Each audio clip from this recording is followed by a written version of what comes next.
Alright, so I'm here in my driveway. I'm gonna head out and do some clamming tonight, hoping to get some nice big gaper clams out at the coast. We'll see. The conditions are really not ideal. It's raining right now, it's kind of windy, it's really cold. If it were much colder, I think this would be snow. But that's okay. There's gonna be a nice low tide and I really want to try it. So I've got my gear, boots and waders, cooler. I've got this bucket, which doesn't function very well as a bucket because there's a big hole in it, but we can actually use this when digging the clams. If the sides of the hole are starting to cave in, you can push this down around the hole. This will kind of support the sides so the sand doesn't cave in, we can dig the clam. I'm hoping I won't need to use this tonight, but I'll throw it in the car anyway. Gloves, my little headlamp, the red one, and my flashlight. Also carrying my usual knife, my Benchmade Griptilian, and I've got my Timex Ironman on. Really important to have a watch out there. I consider it a safety item because I need to keep track of time so I know when the tide is going to start coming back in, and that means time for me to leave. Alright, so all I have to do is throw a shovel in, otherwise I think this is pretty much everything I need. And yeah, let's head out to the ocean.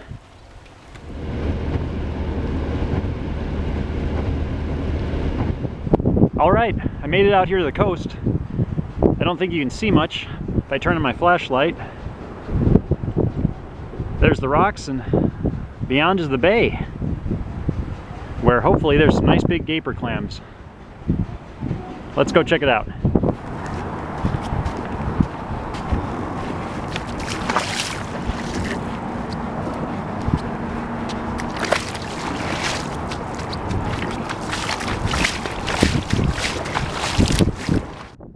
What's this? Looks like part of probably a crab pot. We'll take that out of here with us when we leave. Just get rid of the litter. All right, right here I think might be a gaper clam hole. Maybe. Take a look at the shovel.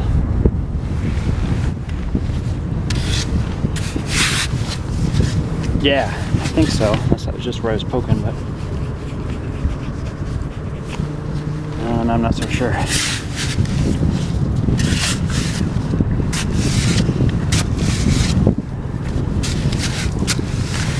Well, maybe not. All right, let's keep looking. Throw that back in. Okay, that looks a lot like a clam spot, but I've been fooled before. Don't feel much there. Let's take a scoop of the shovel and see.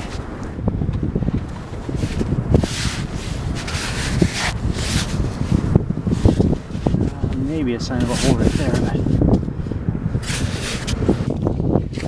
okay, I'm gonna switch to two hands.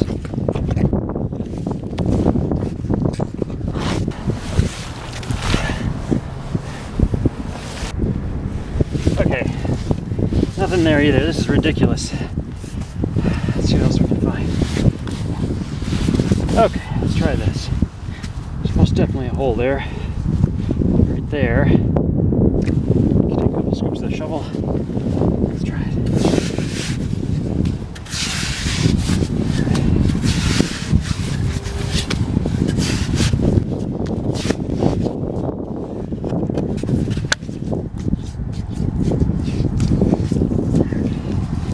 Piece of an old shell. Okay, let's go fast. What's out of here?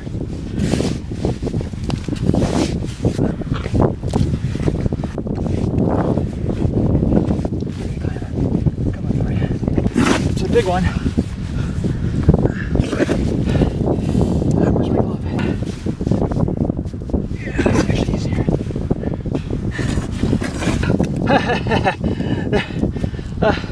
There's what we're after. Oh, if you guys can see that. There we go. Yeah. I'm really out of shape. At least vis-a-vis clam digging. Yeah, look at the size of this clam. That is awesome. Huge gaper clam, probably 5-6 years old. Really cool.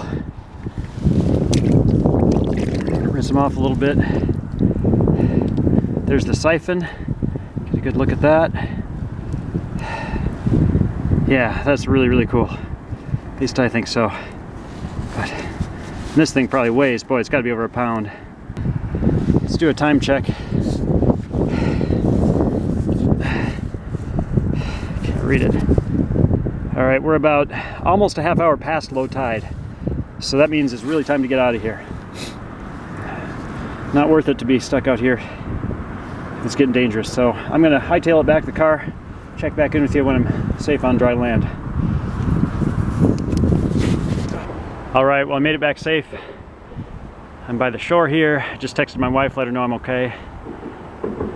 Still can't see much out there, but tide's coming in fast. And you know, I gotta tell you guys, it's no joke out here safety-wise. A couple of years ago, I was clamming out here and there was an older guy and the tide was really coming in fast. And the shortest distance back was not the shallowest distance back. So he started getting waist deep and then he got chest deep and he started to panic a little bit. So I ran out there and the first thing he said to me was, "I can't swim." And I kind of thought, well, you better learn in a hurry. But I was able to reach the end of my rake out to him. He grabbed down and I pulled him back into shore. But yeah, seriously, it's no joke out here. So if you're gonna get out and do this hobby, really fun, but please, please be safe. Well, back where I parked, there's a little cleaning table here.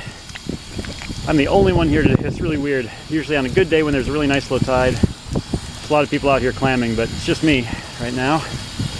All right, one more thought as we take a look at what might possibly be the world's hardest earned gaper clam, and that is, would I have been better off with one of the clam guns? And a clam gun is basically just a tube that you can kind of seal at one end and suction out, you know, a section of sand. I don't know. I know some people swear by them, but I was out here once and I ran into a guy. He was using a shovel and he said, "Oh man, this is really hard work. I wish I had one of those clam guns." And 5 minutes later, I came across another guy and I said, "Hey, how's that clam gun?" He said, "Really hard. I wish I had a shovel." So I think these are just hard to dig no matter what. If they weren't, they'd probably be extinct by now. But anyway, I'm just about cleaned up, so I better get home. Well, I made it back home with my one gaper clam. And I know that's not too impressive. On a good day, you'd have a dozen of these.